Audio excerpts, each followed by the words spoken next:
The invitation to my parents' 40th anniversary dinner sat on my desk, its gold embossing gleaming under my office lights. Not my real office, the penthouse suite at Wilson Ventures, but the small consulting space I maintained to keep up appearances with my family. The dinner was tonight, and in exactly 2 hours, Bloomberg would announce my latest acquisition, a $80 million tech startup that would transform my company's digital portfolio. Not that my family knew I owned Wilson Ventures. To them, I was just Sophia Mitchell, the daughter who settled for running a small consulting business instead of joining the family law firm. My brother Andrew's text flashed on my phone. Don't forget 7 p.m. sharp.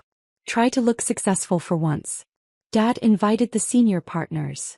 I smiled, adjusting my simple black dress, a custom Valentino without the obvious branding my family preferred.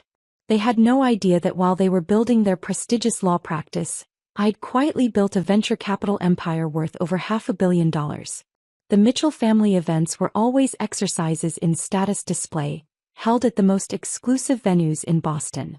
Tonight, my parents had rented out the entire top floor of the Beacon Hill Club. As my driver pulled up to the entrance, I could see Andrew's new Tesla parked prominently by the door. Ms. Wilson, the driver said quietly, using my professional name, my mother's maiden name. Would you like me to wait? No need, James. But be ready for some interesting news alerts around 9. The club's marble foyer echoed with familiar voices, partners from my father's firm, family friends, and relatives all gathered to celebrate the Mitchell family's success. Or at least their version of success. Sophia. My mother's voice carried across the room, a hint of perpetual disappointment hidden beneath her warm tone. Darling, we weren't sure you'd make it. Still busy with your, what are you calling it now? Consulting practice. I accepted her air kiss, catching the scent of her signature perfume. Something like that, Mom. Well, she patted my arm consolingly, at least you're working. Though if you'd just taken the position at the firm. Mom, I cut her off gently, we've been through this. She sighed, adjusting her diamond necklace. I just worry about your future, dear. You're 35. It's time to think about stability. I thought about the stack of merger documents waiting on my real desk, the billions in assets under my management, the empire I'd built while they weren't watching. Andrew appeared, champagne in hand, his new Rolex catching the light. Little sister. Still playing entrepreneur. Hello, Andrew. I accepted the glass he offered. How's the firm? Expanding. He grinned. Dad's making me managing partner next month. Youngest in the firm's history. Congratulations. You know, he leaned in, cologne heavy in the air, that offer to join the firm still stands. Junior associate position. You'd have to work your way up, of course, but it's better than. He waved his hand vaguely, whatever it is you're doing. I sipped my champagne, thinking of the news that would break in less than 2 hours. I'm happy where I am. Happy isn't the same as successful. My father's voice came from behind me. Though I suppose small business ownership has its charms. I turned to face him. Richard Mitchell, Boston's most prominent corporate lawyer, looked exactly as he always did, perfectly tailored suit, carefully styled gray hair, confidence bordering on arrogance. Hi, Dad. Happy anniversary. He nodded, studying my simple dress with barely concealed disappointment. You could have worn the Gucci I bought you for Christmas. This is more my style. Yes, he sighed. That's always been the problem, hasn't it? Your style never quite matched the Mitchell standard. The room was filling up with guests, law partners, judges, the elite of Boston's legal community. All here to celebrate my parents' marriage and, more importantly, the success of Mitchell and Associates. Richard, a senior partner, approached, crystal tumbler in hand. Quite a turnout. The whole legal community is here. My father beamed. William, have you met my daughter? The lawyer. William asked. No, my father's smile tightened slightly. That's Andrew. This is Sophia. She has a small consulting business. Ah. William's interest visibly dimmed. How nice. Speaking of business, heard anything about that Wilson Ventures deal? Word is they're announcing something big tonight. I hid my smile behind my glass. What deal is that? Some major tech acquisition. Sarah Wilson's been making waves in the venture capital world. Brilliant woman, very private. No one even knows what she looks like. My father shrugged. We handle some peripheral legal work for them. Small stuff. They use Goldman for the major deals. Actually, I used his firm for basic contracts precisely so they wouldn't look too closely at the CEO's identity. Another small deception in a life full of them. Speaking of deals, Andrew cut in, wait until you hear about the merger I just closed. Biggest in firm history. The conversation shifted, as it always did, to Andrew's achievements. I checked my phone 1 hour until the announcement. My mother clinked her glass, calling everyone to dinner.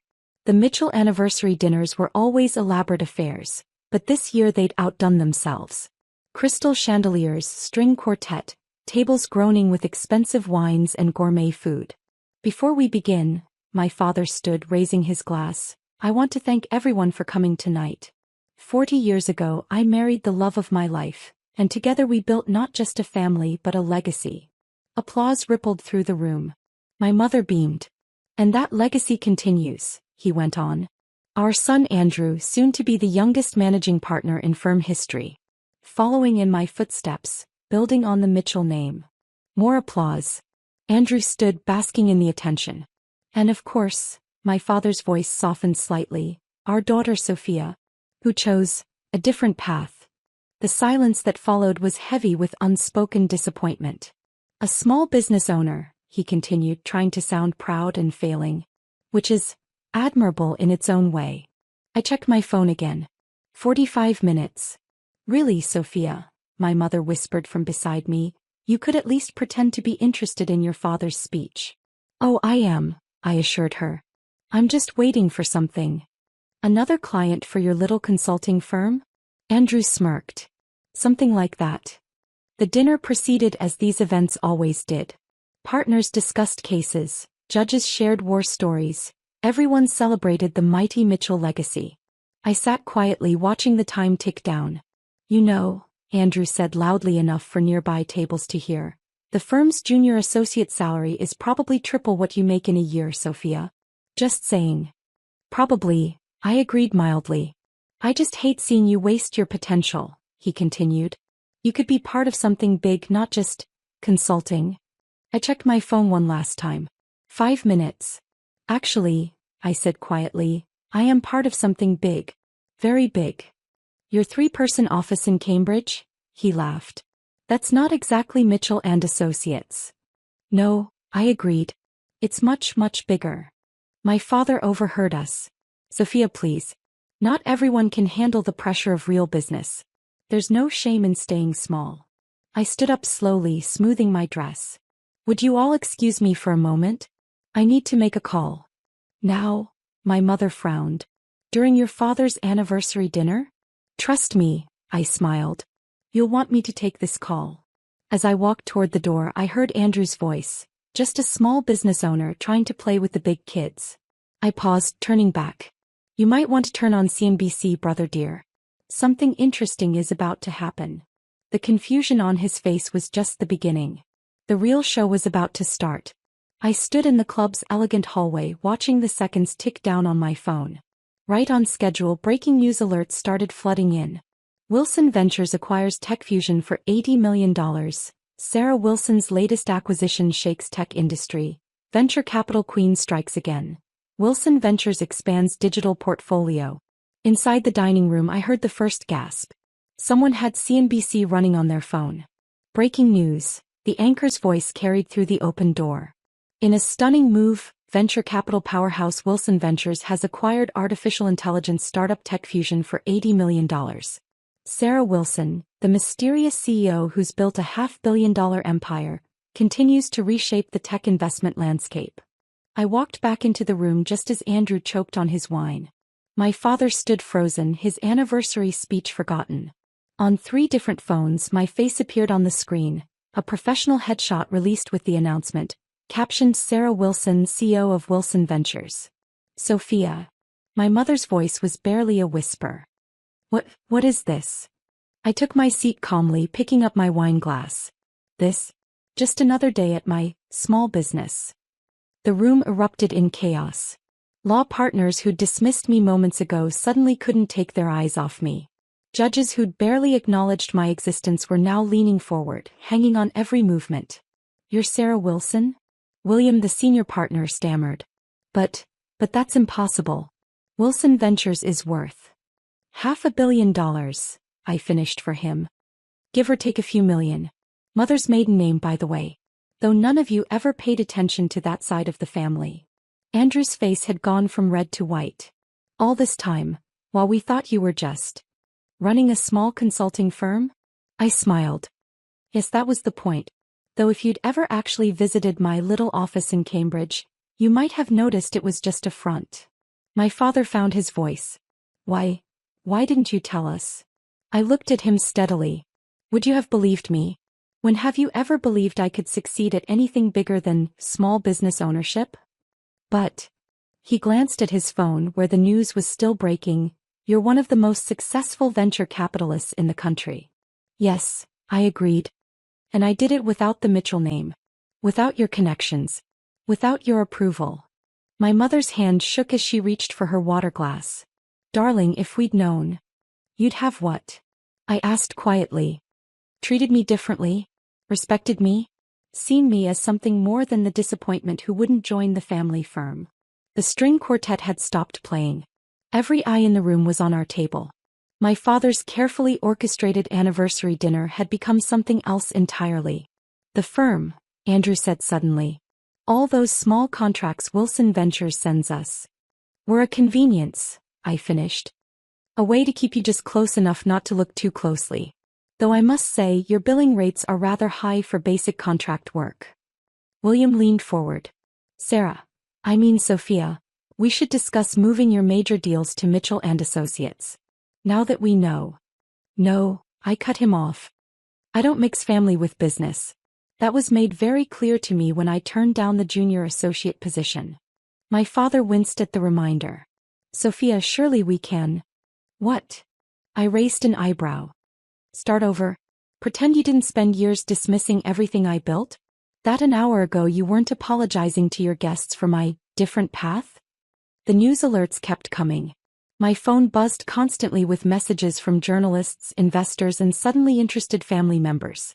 I silenced it without looking. I don't understand, my mother said. All these years living in that small apartment, driving that modest car. Because I don't need to show off my success, I replied. I don't need everyone to know how much money I have or what I've achieved. That's the difference between us, isn't it? You measure success by what others see. I measure it by what I build. Andrew stood up abruptly. I need a drink. Sit down, I said firmly. For once in your life, listen to your little sister. The one you thought needed your career advice an hour ago. He sank back into his chair, face flushed with embarrassment. Tomorrow, I continued, the markets will open and Wilson Ventures stock will rise again. Your law firm will get calls from clients asking about your connection to me. People will want to know how the Mitchells produced such a successful daughter. And what should we tell them? My father asked quietly. The truth, I smiled. That you had no idea. That while you were busy building your law firm and protecting the Mitchell name, your daughter built something bigger. Without your help, your connections, or your approval. I stood up, smoothing my simple dress. Now if you'll excuse me, I have a merger to finalize. Happy anniversary, Mom and Dad. The dinner was lovely. Wait, my mother called out. Please, can we talk about this? As a family. I turned back one last time. We are talking about it. For the first time in years you're actually hearing me. Isn't it interesting what $500 million can do for a conversation? As I walked out I heard Andrew mutter, Jesus Christ, my little sister is Sarah Wilson. My driver was waiting outside, a knowing smile on his face. Home, Ms. Wilson? No, I checked my phone seeing 47 missed calls from family members. To the office. The real one. The next morning I sat in my penthouse office at Wilson Ventures, watching the market reaction to the TechFusion acquisition. Our stock was up 15% in the first hour of trading. My assistant buzzed in. Your father's here. And your brother. And 3 senior partners from Mitchell and Associates. I smiled, straightening the nameplate on my desk. Sarah Wilson. Tell them I'm in a meeting. They can make an appointment like everyone else. And your mother? She's called 6 times. Tell her I'm busy. Running a small business takes a lot of work, you know. I turned to the window, looking out over the city I'd conquered while they weren't watching. My phone buzzed with a text from Andrew. "Can we talk? Please?" I had no idea. I typed back. Neither did anyone else. That was the point. Sometimes success isn't about proving others wrong. Sometimes it's about succeeding so quietly, so completely that when they finally realize the truth, it's already too late to pretend they believed in you all along. And as I sat there reading the flood of news coverage about the brilliant and mysterious Sarah Wilson, I couldn't help but think that sometimes the best revenge isn't telling people how successful you are. I stared at my reflection in the window of my parents' sprawling Victorian home, steeling myself for another Sunday dinner of thinly veiled insults and not-so-subtle comparisons. My 10-year-old Toyota Corolla sat in the driveway, deliberately parked between my brother Mark's Mercedes and my sister Victoria's Range Rover. The car was my cover, just like the modest apartment I kept for family visits, the off-the-rack clothes I wore to these dinners, and the struggling programmer story I'd maintained for the past 6 years. Tonight all of that would change. Finally decided to grace us with your presence? Victoria opened the door, designer dress swishing. Her eyes swept over my simple blazer and slacks with practiced disdain. "Still shopping at outlets, I see." If she only knew the simple blazer was a hand-tailored piece that cost more than her monthly mortgage. But that wasn't part of the story. Not yet. Inside, the familiar scene unfolded. Mom arranging flowers that cost more than they should, Dad holding court in his leather armchair, Mark showing off his new Rolex to his wife Jennifer. The perfect picture of upper-middle-class success. "Olivia." Mom air-kissed my cheeks. "We were just discussing Mark's new promotion. Senior Vice President. And Victoria's interior design business is simply exploding."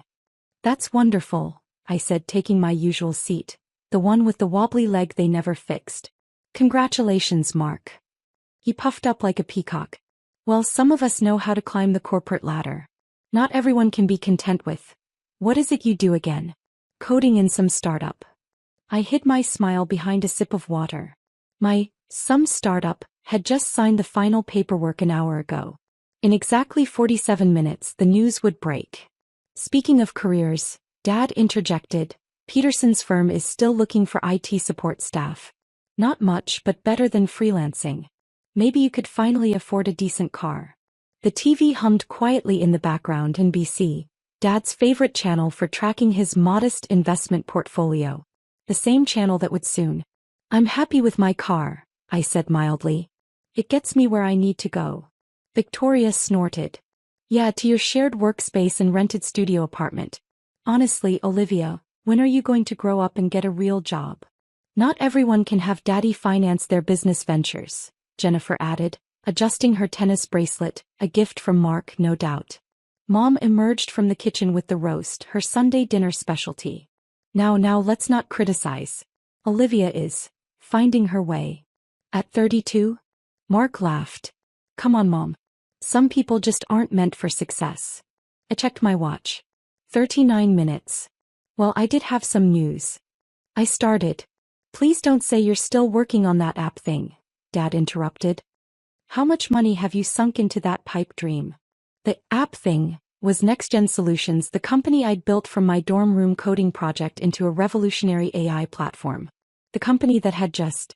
Actually, I tried again. There have been some developments. "Oh God," Victoria groaned. "Another Kickstarter? Remember her last one, Mark? What was it, $50 in pledges?" The hidden Patek Philippe under my sleeve, a celebratory gift to myself, ticked steadily. 28 minutes. "Speaking of money," Mom chirped, desperate to change the subject. "Mark and Jennifer just put a deposit down on a vacation home in Aspen. And Victoria's looking at expanding her design firm to the Hamptons." "Must be nice," Jennifer said with fake sympathy, "watching everyone else succeed while you're still driving that. What year is your Corolla again?" 2013, I supplied. "It has character." "Is that what we're calling poverty now?" Mark snickered. Dad muted the TV for dinner, but I could see the financial ticker scrolling across the bottom. "Any minute now." "You know, Olivia," Mom said, passing the potatoes, "there's no shame in asking for help. Your father and I could." "Still can't believe you wasted your trust fund on that tech nonsense," Victoria interrupted. At least I invested mine in something practical. The trust fund. Right. The same one I'd used as seed money for NextGen, turning that $50,000 into. Honestly, sis, Mark leaned forward, it's time to face reality. You're not cut out for the business world. Some people are meant to lead, others to follow. Nothing wrong with that. 10 minutes. More wine, dear. Mom offered, clearly trying to soften the blows. No thanks, I replied. I need to keep a clear head for later. Hot date. Victoria smirked. Let me guess, coffee shop barista? Or maybe another entrepreneur from your coding meetups. 5 minutes. Actually, I have a conference call with some investors, I said truthfully. Investors? Dad scoffed. In what exactly? Pie company. That app thing again? Mark rolled his eyes. Give it up, Olivia. Not everyone can be successful like. The TV suddenly blared to life. Dad had hit the wrong button on the remote while reaching for his wine. Breaking news, the CNBC anchor announced. In a shocking move, tech giant Megacorp has acquired NextGen Solutions for $2.1 billion in cash and stock. The AI startup founded by Olivia. The sound of shattering glass filled the room as Dad's wine glass slipped from his hand. What? Victoria whispered. The deal, the anchor continued, makes NextGen's founder one of the youngest tech billionaires in history. Analysts are calling this the acquisition of the year. My phone exploded with notifications. Emails, texts, calls, 6 years of carefully maintained secrecy shattering in an instant. The room had gone completely silent. 5 pairs of eyes stared at me in disbelief as I calmly reached for my phone. About those developments I wanted to discuss, I said softly. Should we talk about them now? The silence stretched like a rubber band ready to snap. Mom's hand trembled as she set down her fork, the silver clattering against fine china. The TV continued its relentless coverage, each detail making my family flinch. Sources say NextGen's revolutionary AI platform has been secretly powering major tech companies for the past 3 years. Estimated annual revenue of $300 million. Founder Olivia Wilson maintained complete ownership. Turn it off, Victoria whispered, but no one moved. My phone kept buzzing. I glanced at the screen calls from Forbes, Wall Street Journal, Bloomberg. The carefully constructed walls of my private life were crumbling spectacularly. This is a joke, right? Mark finally managed, his face ashen. Some kind of elaborate prank. I pulled out my laptop, not the old model they were used to seeing, but my actual work computer. Would you like to see the acquisition papers? But your apartment, Mom stammered. That terrible car. Covers, I said simply, opening files that showed my real estate holdings. Just like the shared workspace you mock, I actually own the entire building. That struggling programmer story was convenient. It let me see who people really were. Dad found his voice, anger mixing with confusion. You deceived us. Your own family. Did I? I turned to face him. Or did you deceive yourselves? Too busy assuming I was a failure to notice what I was building. Victoria jumped up, her chair scraping against the hardwood. All those times you couldn't afford to join us for vacations. I was usually in Silicon Valley meeting with investors. Or Tokyo, setting up our Asian headquarters. Or London, where I own a townhouse in Mayfair. I smiled. That coding meetup, last Christmas? I was closing a $100 million funding round. But why? Jennifer demanded. Why live like someone you could look down on? I finished for her. Because money reveals character. Both having it and thinking someone doesn't. My phone rang again, my actual assistant this time. Yes, Maria? Ms. Wilson, Megacorp CEO, is ready for the press conference. And the NYSE wants to know about the bell-ringing ceremony tomorrow.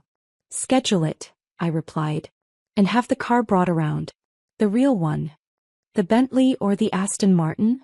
I looked at Mark, who was still obsessively checking his Rolex. The Bentley. Mom started crying softly. All these years, we treated you like a disappointment? I supplied.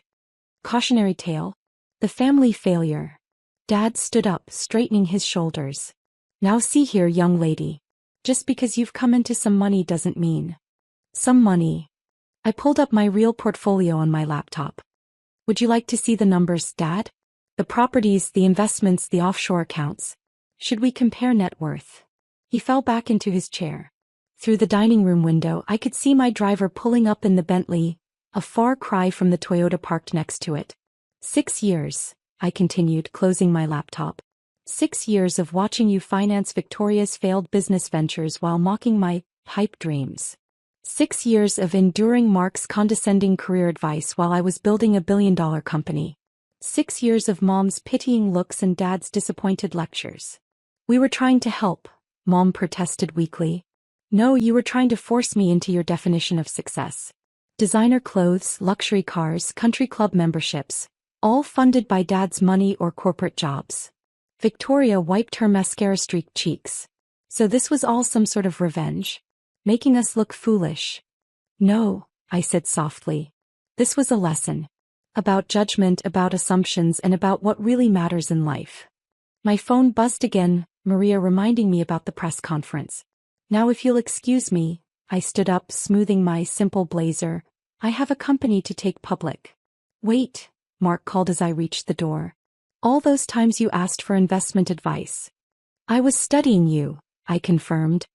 Learning exactly what not to do with money. How not to let wealth define character. The Bentley's engine purred outside. Through the window I could see the neighbors gathering, pointing at the car, probably wondering about the commotion. One last thing, I turned back. That trust fund you all criticized me for wasting? I invested it in Amazon and Tesla back in 2016. Just that initial $50,000 is worth about $8 million now. But you were all too busy laughing at my tech nonsense to notice. Dad's face went from red to purple. 8 million. Amazing what happens when you actually understand technology and market trends instead of just bragging about your portfolio at dinner parties. I checked my watch.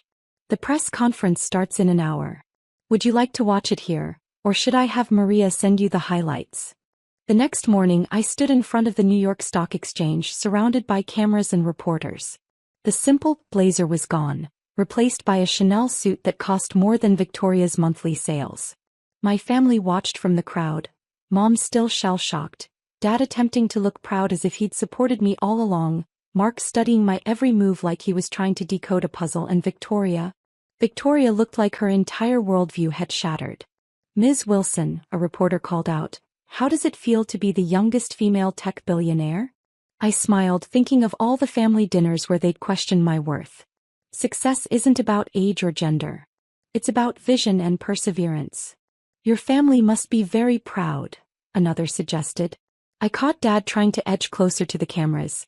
Actually, I built NextGen without family support. Sometimes the best motivation comes from people telling you what you can't do. The questions continued as I rang the opening bell. NextGen stock opened at $150, soared to $245 by noon. My phone showed notifications of congratulations from real tech leaders, people who'd known my secret all along, who'd respected my desire for privacy while building something revolutionary. During a break in the interviews, Victoria approached hesitantly. That apartment you live in is the smallest of the 6 properties I own in the city, I finished. The building itself is part of my real estate portfolio. And all those times you borrowed money for coding equipment. I was actually buying competitors. Small tech firms with promising AI patents. I adjusted my Cartier watch. No need to hide it anymore. That $2,000 I borrowed last year? I used it to test you. See if you'd lord it over me. You did, by the way. Mentioned it at every family dinner for 3 months. She flinched. Olivia, Save it, I cut her off. The time for apologies was during the 6 years you treated me like a failure, not now that you know I'm worth billions. Mark tried next, sliding into the conversation with his sales director smile. Sis, about those investment opportunities one mentioned. You mean the ones you said I was too stupid to understand? I checked my phone. NextGen stock now at $268. I had my team analyze them. Would you like to know why they all failed? He stepped back, facade cracking. Mom and Dad stayed on the periphery watching their perfectly ordered world realign. The daughter they dismissed as a disappointment was now worth more than their entire social circle combined. Ms. Wilson, Maria appeared with my tablet. The interviews are scheduled until 3 p.m., Then you have the board meeting at 4. Also, Time magazine wants you for next month's cover. Thank you, Maria. And the other matter. He handed me a folder. The audit of your family's finances as requested. Everything from the last 10 years, investments, debts, hidden accounts. Dad's face went pale. You investigated us? Knowledge is power, I replied, scanning the documents. Like knowing that Victoria's design firm is 3 months from bankruptcy. Or that Mark's been falsifying his sales reports. Or that your investment portfolio isn't quite as impressive as you claim at country club dinners. You had no right. Dad started. I had every right. You spent years criticizing my choices while hiding your own financial troubles. The country club membership you can barely afford, the mortgages you can't pay, the credit cards you've maxed out trying to maintain appearances. Mom stepped forward, tears threatening her perfect makeup. We only wanted what was best for you. No, you wanted me to fit your image of success. Designer labels, expensive cars, a corporate job, all funded by debt and appearances. I closed the folder. I chose to build real wealth instead of looking wealthy. And now? Victoria asked quietly. Are you going to destroy us? Release those audits. I studied my sister, really looked at her for the first time in years. Behind the designer dress and perfect makeup I saw fear. The same fear that had driven her to mock my choices, to prove her worth through spending and status. Actually, I said, I'm going to offer you a choice.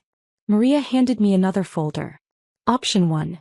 Continue as you are, maintaining appearances until it all collapses. Option 2. Let me help you build something real. Help us. Mark scoffed, but I could see the desperation in his eyes. NextGen is expanding. We need people in various positions, starting at entry level, of course. Real work, not just titles and corner offices. I handed each of them a document. Complete transparency about your finances, commitment to actually learning the business, and most importantly, no more pretenses. Entry level? Victoria whispered, staring at the paper. But I own my company. A company that's about to fail, I reminded her. Sometimes success means starting over. I would know, you all watched me do it for 6 years. Dad stepped forward, his usual confidence gone. And if we refuse? Then nothing changes. You continue living beyond your means, hiding financial troubles, judging others based on appearances. But now you'll do it knowing that the daughter you dismissed as a failure could buy your entire social circle without noticing the expense. My phone buzzed, NextGen stock closing at $275. Making my net worth well over $3 billion. You have 24 hours to decide, I said, gathering my things. Maria will show you out. Wait, Mom called. All those Sunday dinners listening to us. It must have been horrible. I turned back one last time. Actually, it was educational. I learned that true wealth isn't about what you own or what you wear. It's about what you build, what you learn, and most importantly, how you treat people when you think they have nothing to offer you. The cameras flashed as I walked away, capturing the moment for tomorrow's papers. Behind me, I could hear Victoria crying softly, Mark arguing with Jennifer, Dad trying to maintain control of a situation long past controlling.